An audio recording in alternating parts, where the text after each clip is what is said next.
Hello, friends, and welcome back to Stories About Entitled People. Let's start with the story in which our OP won his confrontation with the evil supervisor. But before we begin, don't forget to subscribe to our channel if you're new here and turn on notifications so you don't miss a new video every single day. Here we go. Petty and very satisfying. My supervisor was one of those little jerks who did absolutely nothing. He loved holding people over their shifts just to see them squirm and run late to whatever things they had planned after work. He loved to belittle me and call me useless and stupid. In the state where I work at, any shift worked over 5 hours entitles you to a 30-minute unpaid lunch break. And if you don't clock out or take a lunch break before then you automatically get a full hour's worth of pay. I was entitled to double time if this happened for consecutive days in a row. I was routinely scheduled for shifts that were 4 hours and 45 minutes, which just cut me short of the 5-hour mark. Before my shift would end, I would make a show of looking at my watch and talk excitedly about my plans after my shift. Supervisor would then purposely hold me over, which would turn my shift into 5 hours and enabling me to get those extra $15 an hour. Or I would purposely be slow at the task, in which he would laugh at me and say, "It's so cute and pathetic how slow and bad I am." I ended up getting so much overtime pay because of him, and eventually he got in trouble for consecutively holding me over and the company having to pay me so much for overtime. And our second story. Accept all returns and never make store goal. Got it. I used to work for a retail company that was pretty small. They sold women's clothing. Since it was a pretty low volume location, their goals were often very low, on some days $800 to $1,200. We had very little foot traffic, and this wasn't always an easy goal. This is important later. As many people in retail know, there are many returns that are made daily, and this can impact your goal at the end of the day. Also, many people make a living of buying things online at one price and repurchasing the same items online once they go on sale. Once they purchase the new items at the lower price, the shopper will come into the physical store to return all of the items from their initial online purchase. This is allowed and is a very well-known practice. It's pretty obvious to the cashier what's happening because there are multiple online receipts and large amounts of products being returned. This also is a long process and results in hundreds of dollars being returned. I had one woman who would constantly do this, and everyone on our team knew what was going on when she came in with her huge bag of returns. Let's call her Maggie Lou. As an assistant manager, I would often attempt to salvage the return by suggesting new items for exchange so our store wouldn't take the hit of this large return. I guess this was very annoying to Maggie Lou, and she would get physically annoyed every time I asked or suggested we could exchange her product for another size or find her a new outfit. So much so that Maggie Lou ended up complaining to my boss about me. After this complaint, my boss scolded me and told me to just accept all returns since it doesn't come out of my paycheck, and all I needed to do was add all of the customer info to the system so the company has a record of the return. The company will handle it from there. So one day, I'm the only assistant manager working, and my manager is bombarding me with messages all day asking for an update on where we're at in our goal. An hour before the store closes, we hit our goal, and my manager is extremely excited. On comes in Maggie Lou with her bag of returns. She came in super smug, knowing I was just going to do her return and let her go. I didn't fight it at all. I did it with a smile on my face because my boss told me to just do it since it doesn't come out of my paycheck. One day, our goal was around $1,000, and we made it just by the skin of our tails. Maggie Lou's return was a little over $1,200. Due to Maggie Lou's return, our store ended up in the negative for the day. Not my problem, not my paycheck. The next day, my boss wrote a long email to our district manager letting her know what happened and explaining why we shouldn't be allowed to make those returns at our store or that online returns should only be done online. She even showed it to me as though she was doing me a favor or having my back. We still had to do returns, and that woman kept coming back to our store and ruining our goal every day she came in. And our last story. Landlord didn't know I knew tenant laws. This took place during the middle of 2018. Me, my wife, and 3 kids were looking for a new place to rent because our current renter was selling and had given us a 60-day notice to move. During this time, my wife's mother had a friend, let's call him Sam. Sam had a 4-bedroom, 2-bath house that he was in the middle of remodeling to get ready to sell.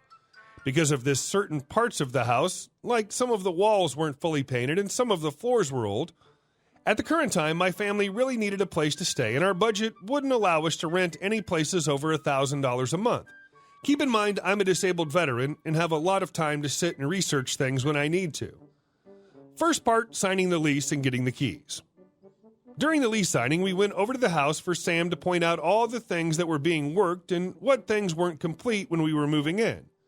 For example, the kitchen floor was being replaced, the kitchen counter, carpet was being added throughout the whole house, currently all wood floors.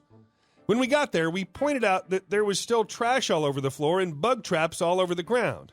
He assured us that it would all be cleaned out before we moved in. So we hand over our deposit and sign the lease for $1,000 a month. He says that he's going on vacation out of state and won't be back for 6 months. But the contractors will be stopping by to work on the house. He leaves me a list of the work that's going to be done, and then we wait. Move-in date. 3 days later, we're given the go-ahead that we are able to move in and that he'll be back in 6 months. We arrive at the house to find his 2 cars and motorcycle in the driveway with nowhere but the street for us to park. This becomes important later in court. The house is still just as dirty as the day we signed the lease. But with us really needing a place to stay, me and my wife just take pictures and note everything wrong and get to cleaning. Now, remember, this was a 4-bedroom, 2-bathroom house. However, the owner left so much stuff in the house that the 4th bedroom was filled from wall to wall with junk. We decided to just close that door and not use the room. Keep in mind that because we didn't have access to the room because of the owner/landlord, we were allowed to deduct that room from the rent. This deduction of rent becomes a pattern soon. Living there. Now, we lived there a total of 9 months. During the first 6 months, we tried to get a hold of the landlord by phone with a way to pay rent, but we never got a reply from him after the day we got the keys. So everything that went wrong, we just kept track of. Place had bugs, nails sticking out of the floor, and many other hazards. Finally, on the 7th month, Sam returns from his vacation out of state and retrieves one of the cars in the drive. Tells us he's sorry for not responding, and tells us we'll figure out the rent and fixing my issues over the next week. On month 8, I still haven't paid him anything as I sent him a letter stating that I would be withholding rent until the safety issues with the house are fixed. Where we live, this is legal. During this time, instead of fixing the issues and then getting rent from me, we're served with an eviction notice.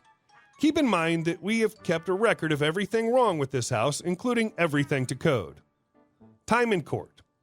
First red flag in the eviction is the copy of the lease that was attached. It was an altered copy of the original I still had, so the document didn't even match. So let's do a little math. Each month I withheld rent. I gave a detailed invoice of the charges I'm reducing the rent by. I send all of this in return on the eviction, and guess who shows up to the house 5 days before court? You bet, it's Sam, as he starts yelling at the front door, telling me to give him my debit card so that he can go get my rent out right now. I calmly tell him that even though he's the owner/landlord, that under the current laws, he must give me a 24-hour notice before being on the property, unless it's an emergency. I call the cops so that I can document that he showed up and tried to scare me into giving him money on the spot. 5 days later, we show up at court, and his lawyer walks over to me and presents me with a deal. He tells me that his client, Sam, would like to just have me move out in 2 weeks and call the debt even. I tell him, no thank you, and we can talk about it with the judge. I present everything on my part, hundreds of photos and invoices from each month about my rent reduction, plus all the safety violations. 1. Room no access, $250 a month times 9 months. 2. Work cleaning and taking care of pool, was in lease to have pool guy, never showed, $100 a month times 9 months. 3. Lawn care, also in lease to be provided, $50 a month times 9 months. 4. Storage for 1 motorcycle, $25 a day times 9 months. 5. Storage for 1 car, $55 a day times 9 months. 6. Storage for 1 car, $55 a day times 7 months. He picked this one up after vacation.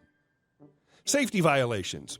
No CO2 detector in the house, no working smoke alarms, all windows are supposed to have screens, most were broken or missing because of pool and no fence around it, back door needed alarm to beep when opened, county safety code, exposed wires on most electric outlets, ceiling fans not installed but wires just exposed, improper foundation for rear stairs leading out back door, no license for enclosed backyard room, had a 30-foot by 20-foot area off the back door which was enclosed by a screened area.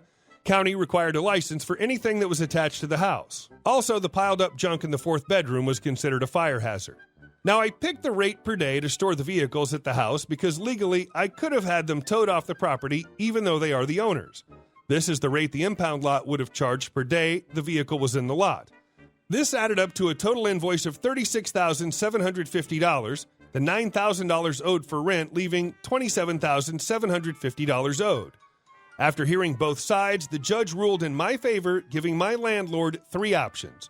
1, he could pay me $9,999 max allowed in small claims court here, and I would have 7 days to be off the property. 2, he could give me a normal 30-day notice to vacate, and I wouldn't pay anything, and he would return my deposit in full within 24 hours after keys are returned. Or 3, I could continue to live there, but pay no rent until all safety issues were fixed and his stuff on the property removed. He chose to go with option 2. On a side note, found out from my wife's mother about a year after we moved out, some of the shady upgrades he did to the house caused a fire and burned the house down. This wasn't anything I did, but it felt so good to know that karma gets you in the end. Don't try to screw with disabled veterans. They have the time and tenacity to research everything. Hey guys, thank you all for watching the video. I'll see you in the next one.